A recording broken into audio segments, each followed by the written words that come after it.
Every time India come to Australia, or India go to England, or India go to New Zealand, there's one topic that keeps coming up, and that's DRS. And I find it a little funny because the Indians don't seem to get worked up about DRS. Everyone does. I think India's batsmen have made peace with the fact that they have to live with this regime, whether they like it or not, they live with it, they're happy to take the call.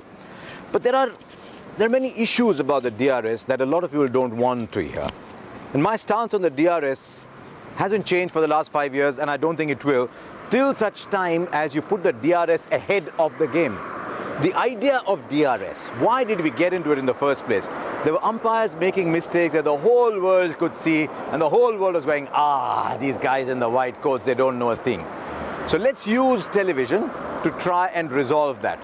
So if you're playing a bad pad, the ball's missed that by that much, gone off the pad, caught at short leg, out. No, you want to resolve that. There's a big edge, Tom, gone to the wicket keeper. You want to resolve that? Yes, you can do that. And so that is how it started.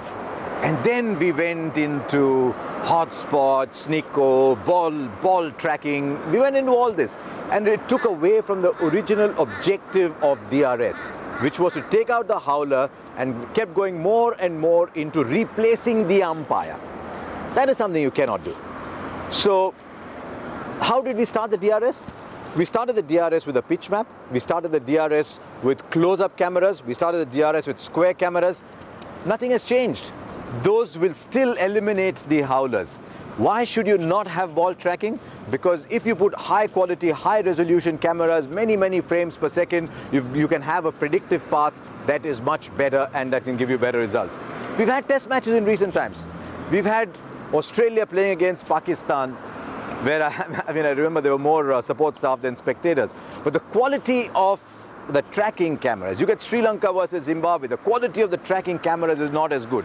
You cannot afford hotspot. So are we then saying that you give DRS to the high value countries and don't give DRS to everybody else? Then we started having DRS. What happened? Everybody started asking for referrals. So what did we do? We said, okay, we'll stop at 2. Now what started happening when you get 2? Number 1, number 2, number 3, number 4, moment struck on the pad, 50-50, I want DRS. Number 7, number 8 comes in, off break, goes straight on the pad, out to short leg, you're out, there's nothing you can do about it, DRS is gone. So what did we do? We started having, after 80 overs, more referrals, which is the whole principle of DRS has now gone. Still, you're now in a situation where some batsmen are allowed DRS, some batsmen are not allowed DRS. So the issues are not about the decisions that you're seeing on your television screen. They're about having equal opportunity for everybody. There's one other thing. The 50-50s. The 50-50s always go with the umpire's call. I mean, we have to come to terms with explaining to people that the very same decision, one day is out and one day is not out, depending on what the umpire has said. The idea behind cricket's popularity was to keep it simple. We are complicating it too much. How can we change this? Put the same quality equipment everywhere, and I think you'll find the results. I think UDRS, where the umpire sits with his own technical team, is not a bad idea. But till such time as you have equality, there's nothing you can do.